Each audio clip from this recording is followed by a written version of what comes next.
This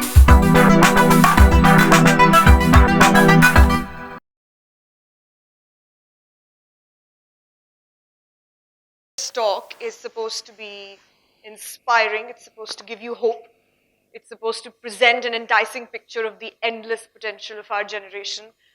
This is not one of those talks.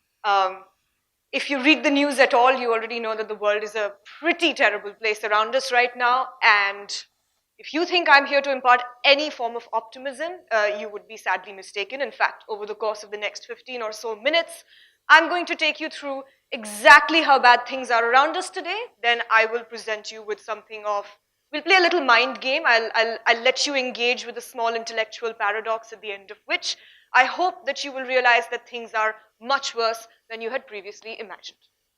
Because frankly, for all the erudition that comes from peace and security professionals like myself, from students, from even statesmen and politicians, we have brought the world to a point of abject failure. Our freedoms are under attack everywhere today, from tyranny, from political violence, from civil war, from the violence of men against women, from our unjust social, sexual, political, economic relations around the world. The arc of the moral universe, as Martin Luther King Jr. might have put it, no longer seems to bend towards justice. When I started working with the Chemical Weapons Treaty Organization in The Hague, that was the time when we had first started receiving images of children having been killed by chemical weapons in Syria. Now, the reports told us that sarin had been used. If you know anything about sarin, it is one of the world's deadliest nerve agents. A nerve agent basically means it's a kind of chemical weapon that attacks your nervous system, and it can make the body convulse or spasm so hard that often people's spines can snap in two. So you can imagine if the reports turned out to be true, if a weapon of that form had been used on children, how terrible the situation must have been. Then I found myself having the honor of working with the United Nations peacekeeping mission in South Sudan. It is the world's youngest country. I was there on the eve of its 5th Independence Day. When we'd been in town just a few hours earlier, we had returned to the base and we started getting reports that shooting had started in the center of the city where we had just been. Those reports very quickly turned into actual sounds of gunfire adjacent to our base. And then over the course of the next few days, we worked from under our desks, from inside our house, staying away from the windows, caught in a crossfire of tank fire and attack helicopters and rocket-propelled grenades and gun battles. It was a terrible battle in the capital city. It killed many South Sudanese people. It also took the lives and claimed the lives of brave UN peacekeepers who were standing between civilians and war, especially between the displaced and those who were attacking them. But that was just one war. Around the world today, there are 40 active conflicts. States are spending 2,000 billion US dollars on military expenditures every year. This is at a time when the United Nations estimates that all we need for our aid requirements over the course of 2018 is $22 billion. We are spending $2,000 billion on defense systems as states when we have the needs of 40 million refugees around the world today, and that's all it would take to help all of these people would be 22 billion. Climate change is happening very much around us. It's annihilating our future. It's annihilating the potential of our future generations, but it's also fueling the wars of today, as we saw very clearly in Darfur. The trust between governments and people seems to be breaking down, sometimes as violently and obviously as in a civil war situation, such as the one that I described, but sometimes also expressed in movements for change, such as the Arab Spring or the Women's March on Washington, D.C. But I promised you at the very outset of this talk that I was here to make things even worse. So here it is. This is what really blew my mind. As a political scientist, as someone who was working in international peace and security, I started thinking about political violence and crisis and where it might have its origins and as to what substantial impact we could possibly make as ordinary people working in this field. And I started to wonder, what if crisis was inevitable? And here's the paradox that I'm presenting to you today. The entire history of ethical philosophy so far seems to be geared towards one thing: making us more free. Free from what? Free from the constraints of old social norms, old conventions, free from the constraints of religion. It has told us that what we hold so dearly as our moral and ethical ideas actually don't come from a divine force. They don't come from the state of nature. They don't come from anything natural. They certainly don't come from any meaning in the universe. This is philosophy first in the Renaissance. It resisted the authority of the church, and then later on the postmodernists resisted the authority of society. They told us that the universe was without purpose, that it was meaningless, and this universe that is made up of stardust and matter was tended more towards chaos and entropy than anything else. That, my friends, is what you call a full-blown existential crisis. In fact, the contextuality of our norms, the fact that our moral values come from whatever city we live in at that point, whatever time of history we are in, became very clear to me. So when I was working on chemical disarmament, I learned that there was a time in history when poisoned bullets were actually considered more humane than ordinary bullets. Because if you fired at someone with a poisoned bullet, it would kill them instead of leaving them mortally injured in the battlefield with an injury or in pain or a long period of torture. Things that we consider taboo now had at some point the moral validation of the authorities of the time. There were debates about whether women were fully human, whether they should be burnt at the stake as witches. Slavery at some point was legal. Women did not have the right to vote. So what do you do? And this is, if all we are in our lives are a cluster of atoms that is perched on a wet rock hurtling through empty orbits of endless dust, how do we decide what is right and wrong? How do we choose careers for ourselves in an area which necessarily entails us to uphold certain ethical values? What do you do? What do we mean in a meaningless universe without morality when we say as a generation and as young people that we are going to change the world? Let me make it slightly worse. If you read history, you will realize that it has never moved in a single trajectory towards any certain idea, whether it's more freedom or more prosperity or more equality. All empires rise and they ultimately fall. All greatness is ultimately decimated and all victories are ultimately lost. So what do you do?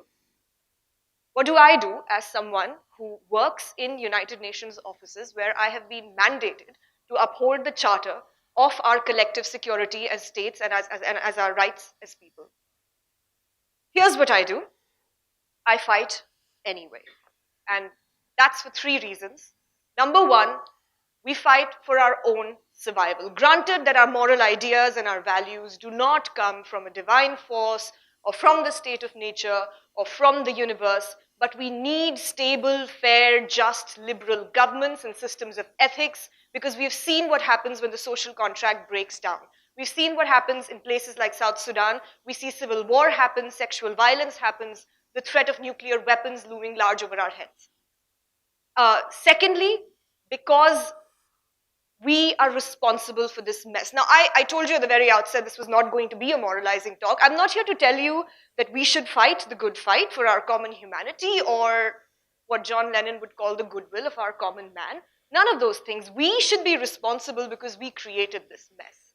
Whatever our jobs are, whether we are engineers or lawyers or statesmen or bureaucrats or teachers or scientists, we go about our daily lives, we go back to our jobs, we create and recreate, we do nothing and we create and recreate a world in which children die of weapons of mass destruction and they die of civil war in which they have no stake.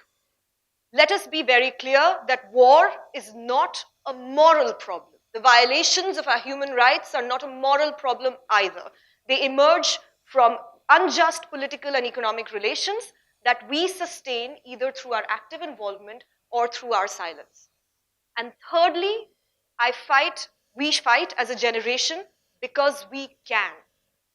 Never before in the history of our planet has a generation been as connected and as enthusiastic and as skilled as this one is. Never before has it had the critical resources or the insights to actually change the world for things that matter to ourselves. And never before have we had more of a head start on this struggle. And this is where I have tremendous hope. Because yes, we may be sitting on a ridiculous arsenal of 16,000 nuclear weapons in our states, Probably the more alarming number is 900 million small arms in circulation everywhere. But we have also, for the first time last year, signed the Treaty on the Prohibition of Nuclear Weapons, the world's first legally binding agreement to outlaw this most destructive of weapons of mass destruction. I work in the United Nations, so I will be the first person to tell you that a charter or a mandate by itself is just a piece of paper and it does nothing to change the world. But from what I've seen in my experience with chemical disarmament is sometimes an agreement of this sort can be exactly the rallying call that countries need to put their weight behind an ideal that, in the case of chemical weapons, can become a tipping point and a red line for situations like Syria. Yes, we live in a time of abject poverty, but the number of people living in extreme poverty has declined by half, from 2 billion people in 1990 to about 800 million now, largely in part through our collective effort under the UN's Millennium Development Goals. Yes, we are confronted with the specter of climate change, but for the first time ever, we have realized that we have more energy, more power in our deserts and in our winds and in the waves of our oceans than we could possibly dream of consuming in this generation and in the next. Yes, we are fighting over 40 conflicts around the world today, as I said earlier, but fewer people have died from war in the first decade of the 21st century than in any decade of the 20th century. States of the world have put their weight behind the UN's effort to help 40 million refugees fleeing war and famine and persecution around the world. They have sent 120,000 peacekeepers drawn from 120 countries to 16 peacekeeping operations on 4 different continents where other people cannot and will not go.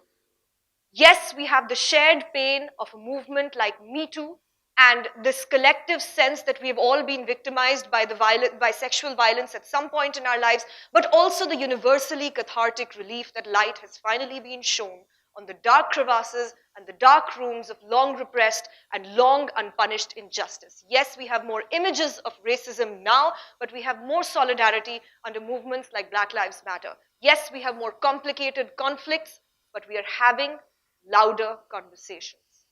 Let us not fool ourselves that our generation is standing alone at the brink of an apocalypse. The tide of injustice has ebbed and flowed through all of history with an almost boring routine. There are times before us when things were much worse.